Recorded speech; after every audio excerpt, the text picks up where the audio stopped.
Bonjour, voici Bang le jeu de dés, un jeu de Michael Palm et Lucas Zack, édité par la société DV Jockey.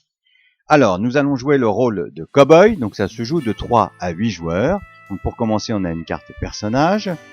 Nous avons ici des aides de jeu, les flèches pour représenter les Indiens, les balles qui représentent les points de vie. Donc chaque joueur a au départ un certain nombre de points de vie, qu'on voit ici, 8, et une capacité spéciale. Ensuite viennent les rôles. Le rôle le plus important, c'est le shérif. C'est le seul dont on saura qui il est, car sa carte sera face en l'air, et on voit qu'il a 2 points de vie en plus. Ensuite, il y a les adjoints, qui eux doivent aider le shérif. Ensuite, nous avons les hors-la-loi, qui eux, dont le but est de tuer le shérif. Alors le nombre de cartes qu'on voit, c'est toutes les cartes du jeu, mais ça dépend évidemment du nombre de joueurs dans la partie. Et enfin, pour terminer, les renégats, qui pour gagner doivent éliminer tout le monde, les hors-la-loi, le shérif et ses adjoints.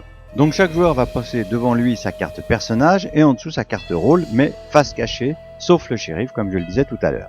Donc tout se joue avec des dés. Ici c'est la mitrailleuse. Si vous avez 3 fois ça, tous les joueurs perdent 1 point de vie et vous rendez toutes les flèches que vous avez accumulées.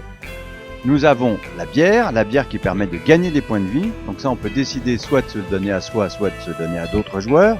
Ça dépend du rôle qu'on a, par exemple les adjoints pour aider le shérif. Nous avons les flèches, donc là on n'a pas d'autre choix que de prendre une flèche au milieu.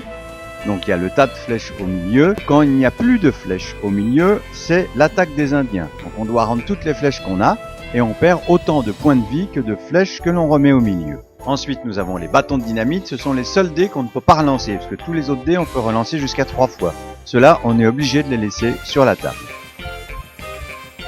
Ensuite, ça c'est, là on en vient au cœur du jeu, c'est pour tirer sur les autres. Donc ça, 1, ça veut dire que je peux tirer à un personnage à une distance de moi, soit à ma droite, soit à ma gauche. Et là pareil, pour enlever 1 point de vie, mais à 2 distances de moi, soit sur ma gauche, soit sur ma droite.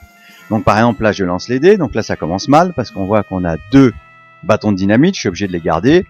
À côté, on voit qu'il y a une flèche, donc ça je suis obligé de prendre une flèche, et je pourrais quand même relancer les dés plus tard. Quand on perd des points de vie, c'est très simple, hop, on enlève une balle, plus tard je repère un autre point de vie, je renlève une balle, etc.